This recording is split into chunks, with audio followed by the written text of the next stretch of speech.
இலங்கையில் இன்று நடந்த தொழிலாளர் தினத்தின் பெரும்பான்மையானவை தேர்தலை இலக்கு வைத்து எதிர்வரும் காலங்களில் நாட்டில் தேர்தல் அறிவிக்கப்படலாம் என்ற எதிர்பார்ப்பு உள்ள நிலையில் ஒவ்வொரு அரசியல் கட்சிகளும் தங்களுடைய இன்றைய மே தின கொண்டாட்டங்களை அல்லது பேரணிகளை தமது அரசியல் பலத்தினை பயன்படுத்துகின்ற ஒரு மேடையாக ஒரு நாளாகத்தான் இன்று பயன்படுத்தி கொண்டுள்ளார்கள்.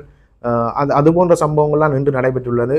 குறிப்பாக சொல்ல போனால் மேதின மேடைகளில் மேதின கூட்டங்கள் நடைபெற்ற மேடைகளில் ஒரு கட்சியிலிருந்து இன்னொரு கட்சிக்கு தாவுகின்ற சம்பவங்களும், அது தவிர நீண்ட காலமாக இழுபட்டு கொண்டிருந்த ஒரு மக்களுடைய தீராத பிரச்சனை இன்று தீர்த்து வைக்கப்பட்டுள்ளது. அதற்கான உறுதிமொழிகளும் வழங்கப்பட்டுள்ளது. அதுக்கான கட்டளைகளும் அரசு இன்றைக்கு பிறப்பித்துள்ளது. அது தவிர தமிழ் மக்களை அல்லது தமிழ் மக்களுடைய வாக்குகளை இலக்கு வைத்து தமிழ் மொழியில் உரையாடுவது அல்லது தமிழ் மக்களுடைய பிரச்சனைகள் சம்பந்தமான பேச்சுக்களும், அதாவது தமிழ் மக்களுடைய பிரச்சனை சம்பந்தமான பேச்சுக்களை சிங்கள தலைவர்கள், சிங்கள அரசியல் கட்சிகளை தளமாக கொண்டுள்ள தலைவர்கள் இன்று உரையாடி இருப்பதும் ஒரு பெரும் மேதினத்தை ஒரு தமது அரசியல் பலத்தை காட்டுகின்ற நாளாக பயன்படுத்தியதுதான் இன்று பார்க்கக்கூடியதாக உள்ளது. இவற்றை விரிவாக பார்ப்பதாகத்தான் இந்த வீடியோ பதிவு அமையும். வணக்கம், இது ஜேசட் தமிழ் ரிப்போர்ட். எமது தளத்திற்கு புதிதாக வருவர்கள் எமது தளத்தினை சப்ஸ்கிரைப் செய்து வைத்துக் கொள்ளுங்கள். அவ்வாறு செய்தால்தான் நாங்கள் போடுகின்ற வீடியோக்களை நீங்கள் உடனுக்குடன் பார்த்து அதில் குறிப்பிடப்படுகின்ற தகவல்களை நீங்கள் அறிந்து கொள்ளக்கூடியதாக இருக்கும். இன்று இலங்கையை பொறுத்த மட்டில் பல்வேறு பகுதிகளில் பல்வேறு விதமான பேரணிகளும் எழுச்சி கூட்டங்களும் நடைபெற்றிருந்தன. அதாவது மே தினத்தையொட்டி மே தினத்தை தொழிலாளர்களுடைய குரலாக நடத்தப்பட வேண்டிய இன்றைக்கு மே தின கூட்டங்களும் பேரணிகளும் பெருவாரியாக அரசியல் கள மேடைகளாகவே இன்று நடத்தப்பட்டதை பார்க்கக்கூடியதாக இருந்தது. ஜாழ்ப்பாணத்தை பொறுத்த மட்டில் நடந்த மே தின கூட்டங்கள் அல்லது பேரணிகள் குறிப்பாக ஜனநாயக தேசிய கூட்டமைப்பு மானிப்பாயிலும், இபிடிபி அதாவது ஈழ மக்கள் ஜனநாயக கட்சி பருத்தித்துறையிலும், இலங்கை தமிழரசு கட்சி கிளிநொச்சியிலும், தமிழ் தேசிய மக்கள் முன்னணி வவுனியாவிலும் இன்று மே தின கொண்டாட்டங்களை அல்லது பேரணிகளை நடத்தியிருந்தன. அது தவிர இலங்கை ஆசிரியர் சங்கம் நல்லூரில் ஒரு பேரணியை நடத்தியிருந்தது.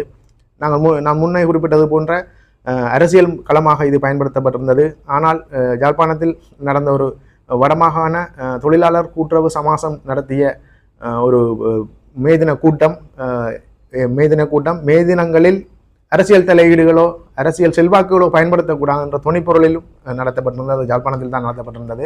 இதை தவிர தென்னிலங்கை எடுத்து பார்த்தால் கொழும்பு, அதனை அண்மித்த பகுதிகளிலும் சரி 30க்கும் மேற்பட்ட கூட்டங்கள் மேதின கூட்டங்களும் பேரணிகளும் நடைபெற்றிருந்தன. குறிப்பாக நாட்டின் ஜனாதிபதி ரணில் விக்ரமசிங்க இன்று கலந்து கொண்ட மேதின கூட்டத்தில் நீண்ட காலமாக இழுபட்டு கொண்டிருந்த பெருந்தோட்ட தொழிலாளர்களுடைய சம்பள பிரச்சனைக்கு ஒரு தீர்வினை வழங்கியுள்ளார். அதாவது அவர்களுக்கு நாளாந்த கூலியாக 1700 ரூபாயினை வழங்குவதாக உறுதிமொழி வழங்கியிருந்தார். அவர் அந்த கூட்டத்தில் வைத்து உறுதிமொழி வழங்கிய சில நிமிடங்களில் அரச கட்டளையாக, அதாவது வர்த்தமானியம், அந்த அவருடைய உறுதிமொழியை பிரதிநிதிப்படுத்திய வர்த்தமானியம் வெளியிடப்பட்டிருந்தது. ஆக மொத்தத்தில் நீண்ட காலமாக இழுபட்டு கொண்டிருந்த மலைய மக்களினுடைய மலைய தொழிலாளர்களுடைய பிரச்சனை ஒன்று இன்று மேதின கூட்டத்தில் வைத்து தீர்க்கப்பட்டுள்ளது. அது அவர்கள் மலைய மக்களை பொறுத்தவரையில் மகிழ்ச்சிகரமான செய்தியாக இருந்தாலும் ரணில் விக்ரமசிங்கவை பொறுத்த மட்டில் ஒரு அரசியல் களமாக அதை பயன்படுத்தி கொண்டதை இன்று காணக்கூடியதாக இருந்தது. அதே போன்ற ஒரு சம்பவம் தான் ஐக்கிய தேசிய கட்சியின், அதாவது ரணில் விக்ரமசிங்க கலந்து கொண்டிருந்த மேதின கூட்டம் ஒன்றில் ஒரு கட்சி தாவலும் இடம்பெற்றிருந்தது. அது ஐக்கிய தேசிய கட்சியில் இல்லை, பொதுஜன பெரமுனவில் இருந்த ஒரு பாராளுமன்ற உறுப்பினர் இன்று ஐக்கிய தேசிய கட்சியில் இணைந்து கொண்டுள்ளார். அவர் அந்த இன்று நடந்த மேதின கூட்ட மேடையிலே அவர் ஐக்கிய தேசிய கட்சியுடன் இணைவதாக அறிவித்துள்ளார். அவர் யார் என்று பார்த்தால் மொனராகலை பகுதியில் தேர்தலில் போட்டியிட்டு வென்று பொதுஜன பெரமுனவை பிரதிநிதிப்படுத்தி போட்டியிட்டு வென்று பாராளுமன்ற உறுப்பினராக தெரிவு செய்யப்பட்ட கஜசான் நவநாதன் என்பவர் தான் இன்று ஜனாதிபதி ரணில் விக்ரமசிங்கவின் ஐக்கிய தேசிய கட்சியுடன் இன்று இணைந்துள்ளார். இது தவிர நாட்டின் எதிர்க்கட்சி தலைவர் சஜித் பிரேமதாசா கலந்து கொண்டிருந்த அரசியல் மேடை ஒன்றிலும் ஒரு கட்சி தாவல் அல்லது ஒரு பொது வரவு ஒன்று நடைபெற்றுள்ளது. தலவாக்கலையில் நடந்த அவருடைய மேதின கூட்டத்தில் இலங்கை முன்னாள் அணியின் தலைவர் அர்ஜுன ரணதுங்க அவர்கள் இணைந்து சஜித் பிரேமதாசாவிற்கு ஆதரவினை வழங்கியுள்ளார்.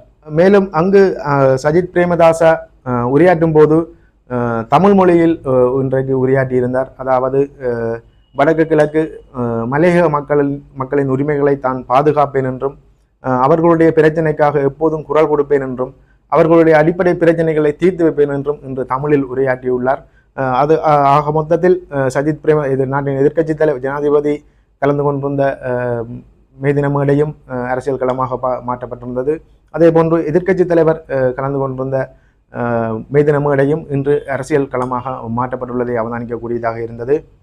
இவ்வாறு ஒட்டுமொத்தமான அரசியல் கட்சிகளும் தமது பலத்தினை பயன்படுத்துகின்ற நாளாகத்தான் இன்றைய மே தினத்தை கொண்டாடியுள்ளனர் அல்லது பிரகடனப்படுத்தியுள்ளனர். ஜாழ்ப்பாணத்திலும் அதுபோன்ற சில தொழிற்சங்கங்களும் தமது அரசியல் நிலைப்பாட்டினை அல்லது கொள்கை நிலைப்பாட்டினை வெளிப்படுத்துவதாகத்தான் இன்றைய மே தின கூட்டங்களும் சரி பேரணிகளும் இடம்பெற்றிருந்தன. அடக்கப்பட்ட ஒடுக்கப்பட்ட